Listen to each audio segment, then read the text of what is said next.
In this presentation, we're going to review our course materials that we're going to use to then put into our platform, our teaching platform, whatever that teaching platform may be, whether it be a Udemy teaching platform, a Skillshare teaching platform, our own teaching platform by Thinkific or Teachable or something like that. Very similar type of process. We've got our materials. We've been putting together instructional videos and other materials. Now the question is, what do we have? How can we structure that to put that into our outline, our learning management software? And once we learn how to do that with one learning management software, it'll be very easy to apply the same skills to anything we decide to use, pretty much.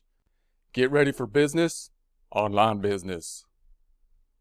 In prior presentations, we went through putting together some instructional videos, and then we went through basically an outline how I would basically think of how to put together a course. Now remember that when you're putting together the instructional videos, you may not even have a course in mind, right? You might be making instructional videos to help support whatever it is you do at your work, and then go back and decide, maybe I should put this into a course. So the only resources you might have in that case are the items on your YouTube channel or whatever, and you might want to then take those and download those items, and you can actually just simply download the MP4. I would save your files somewhere else other than a YouTube channel. But if they are on YouTube, you can simply edit the video that you have up here, and then you can download the MP4 file. And that's going to be the materials you'll basically start with. So you'll have your MP4, which you can download currently with these three little dots over here. So if I move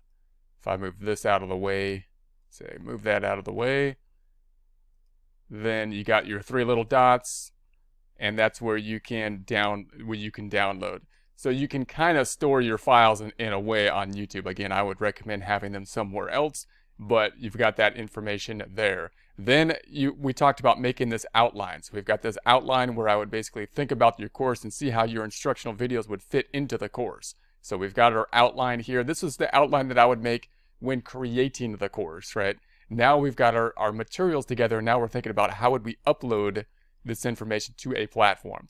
So the materials we might have then, this is how I might list the materials. So we've got the PowerPoints. Now the PowerPoints may be nothing more than just our intro slides, right? They might just be the intro slide we have, basically our thumbnail, the thing that I use to lead in. Now it's useful to have those even if they're just thumbnails, because I number mine, right? So that helps me to say, well, at least I know the order in which I made the things, which I'm thinking will be the order in which I will put them together. That's going to be my general rule. It may not be, it might go from there, but that's going to help me. So even if I'm not going to be using these PowerPoints, they're useful to me in that sense.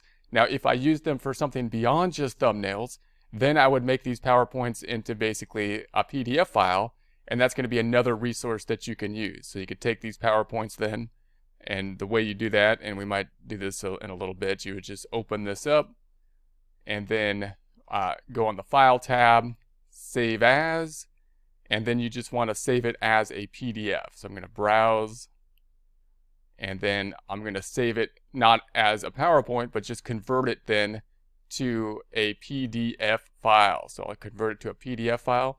So I would typically upload the PDF file because, again, some people might not have PowerPoint and whatnot. PDFs can be opened on a phone, tablets, and whatnot, which is where a lot of people are interacting with courses at this point. So this is the thing you can upload. So that's another resource that you can have. Again, you may not have that resource depending on how you put things together. You might not be using PowerPoint at all. You might be using some other thumbnail thing. So that's fine, so we can use that. And then, of course, we have the video files. Now, the video files are something we probably have. That's going to be the kind of the core of these types of courses. Most of these platforms rely heavily on basically video files. You can make the course with more traditional resources like text files, and that's fine. But notice that we're organizing this around video files, and it seems that most people want to consume, when on these platforms, video files.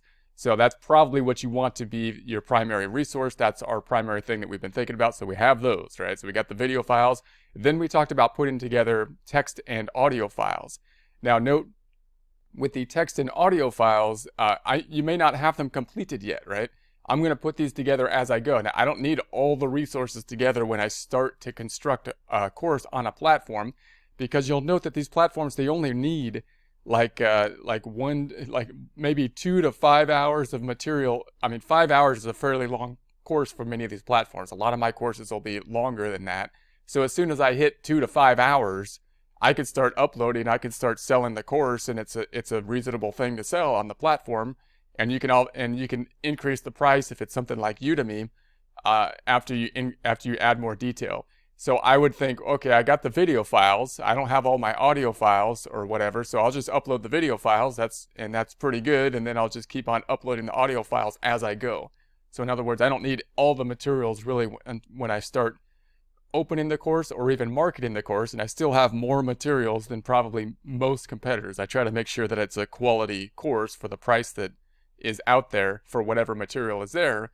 But you can upload it before you're totally finished with it, as long as it's to the standards, to the quality that is reasonable for the price of the course.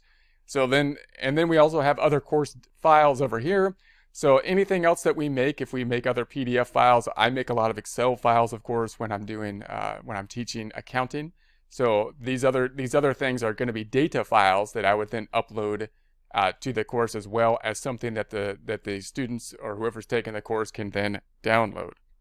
Now again, I also want to emphasize that I don't, like, if I look at my outline down here, I didn't do everything on the outline, and I have a lot of stuff that I haven't gotten to yet, right?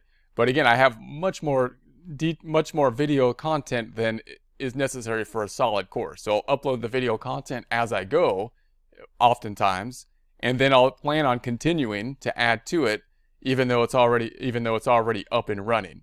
So I have this stuff that I'm still thinking I'm going to put in there, but I'm going to push forward and start to put together the course content as I go. So then, in order to do that, you can think, all right, well, let's take a look at a Udemy course just to see an outline of a course and see what it looks like over here.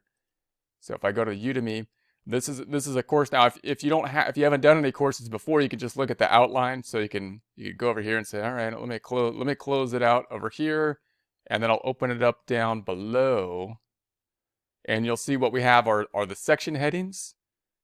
And then within the section headings, you're going to have the content. So we got the content within the section headings. Anything that's going to be something downloadable, you got your little resource that will download over here, and you could download those files, whether those be text files, PDF files, or anything else. So that's going to be the general outline of it, right? And most of the content you could see if you look at any Udemy course is pretty much the video files are going to be the massive amount of the content that are going to be included. Okay, so first we would need then an outline of what are going to be the major section headings. Now also note, if you have access to like a Udemy, it's very similar for other platforms, or although you'll get used to whatever platform you're on, there'll be little quirks with other platforms, but you can do pretty much the same things with all platforms. It's just, you have to figure out whatever the little details are. But note, most of your stuff is either going to be material that can be downloaded, text files, and video files probably will be the maximum amount of things. If you want to go on these platforms, that's what most people are looking for. So you can have a lecture, video file, a quiz. Now quizzes are useful, and if you've learned to teach somewhere else, like as a traditional teacher, you're really going to want a quiz. I think Udemy likes having quizzes in there, but you can go way over the top on quizzes for these types of courses as well, because there's two people you're looking for to consume this content. Do you want them to consume it as basically an instructor course, or just learn something there? So if you're looking at a consumer, some of the consumers in this type of course are going to passively learn the thing, and they're not going to try to test themselves on the knowledge. But from an instructor standpoint, quizzes are important to check your knowledge, and so there's going to be some give and take on how quizzes are. So if you've worked in traditional teaching areas where you want to give a solid quiz to really test someone's knowledge, on most teaching platforms you might want to tone it down a bit and have a quiz, but not make it too over the top here, right? And then we got coding exercise. This isn't for me if you're a coder. Yeah. Practice tests, you might want to take a look at the quiz versus the practice tests. The testing options, note, a lot of platforms have them, but they may be different on different testing options. So you want to be careful on that. And then you can look at the different types of assignments as well. But again, just realize what type of assignments that you're going to put in there. realize what type of people, you're working with people that may be passive learners, so they may not be interacting as much. And if you put assignments in there that you then need to interact with constantly, you have to take that into consideration, because you want to see how much time you're going to be interacting with it. So for me, at this point, most of the course I would think is lecture, instructional videos, notes, and then added text files that I would put in, and I would put them in the format of text files rather than lectures. Although you can have another, our text files, you could make a lecture file out of it and just copy and paste the text in there, and that would be another form that you can put into the course. So then the first thing you want to think, okay, is how am I going to come up with this outline? So the first thing you would do, to me, is just I will make the outline, and then I'll just upload the instructional videos. That's the core of the course. And then I'm going to go back in there and add any other resources, including text files, audio files, if I want to put any quizzes in there, and any other types of information. So what I need to do then is take the video files that I currently have. So here's my video files, and basically just simply group them up into categories so that I can upload them into groups of categories. Now, I've kind of done that already over here, right? Because these are the categories I use to start to brainstorm. But these are often, not perfect, because I just use these to kind of go forward. So now I'll usually take a look at my video files now and say, all right, how can I group these into a reasonable number of groupings that I can then put into my course? So what I'll do is I'll just, I'll drag my video files over here and maybe open up a Word document and drag that on this side. And then I'm just going to say online work or work from home. I'll work on the title later. And then I'll typically put in bullet points. And I'll make this the title of this thing. And so then I'll just, again, this is kind of a rough outline just to get this thing moving, and we can always go back and adjust it. So I've got, usually there's going to be an introduction. So I'll have that. And oftentimes I'll make the introduction later after I make the entire course. Then I might make an introduction that'll just basically lead into what I'm going to be doing in the course. So the introduction might be something you actually do last. You do your best to push forward with the general idea of the course first, make the course, then say, hey, what did I make here? And then go back and introduce it in a way that's going to encapsulate the whole thing. So make money from home during this. So I'm probably going to change the title, but I might include that in the introduction section, like 105. So I'll just put the number here. I'll say 105. I could put the name, but I'm just doing this quick. Screencasting software, so software, Zoom. So I might say software to work from home. So I'm going to say software to work from home, and that's going to be 125 and 135. And actually, let's go. No, it's going to be 115 and 125. And then I'll think hardware to work from home, and maybe to work from home, software for home, for, let's say, online business. Now, when you think of the section titles, you probably want to do like keyword searches and say, well, people are probably not saying work from home. Maybe they're probably saying online business.